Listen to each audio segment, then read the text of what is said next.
നമസ്കാരം, പൊട്ടക്കണ്ണാണേ. നമുക്ക് നമ്മുടെ റഹീം ഹിക്കായുടെ ഇംഗ്ലീഷ് ഒന്ന് കേട്ടാലോ. What Kerala thinks today, India thinks tomorrow. ആദ്യത്തെ കേൾവിക്ക് ഒരു രസമൊക്കെ ഉണ്ട്. സാർ തുടർന്നു. Sir, come to literacy, right, sir?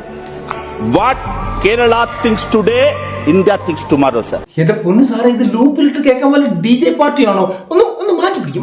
Sir, Kerala is only one state. Declared the right to internet is a fundamental right to all. PhD English ഒക്കെ ഇതാണല്ലേ. Sir, what Kerala thinks today, India thinks tomorrow, sir. India നാളെ ചിന്തിക്കും എന്താണ് ഈ ഹിക്ക പറയുന്നതെന്ന്. This is our Kerala. Sir, this is the Kerala. പക്ഷെ ഈ English കേട്ടിട്ട് സായിപ്പ് പോലും തലേ കൈവച്ചിരിക്കുക സാറേ. Mister Rahim, reputation is not eloquence and voice is certainly not wisdom. While Kerala may lead in many things, your repetitive rhetoric only lead to ridicule. Please stop treating the parliament like a rehearsal room for your broken record.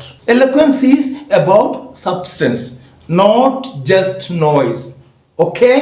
ഇതുപോലത്തെ international English ട്രോളുമായിട്ട് വീണ്ടും എത്തും. പൊട്ടക്കണ്ണൻ trolls subscribe ചെയ്യും.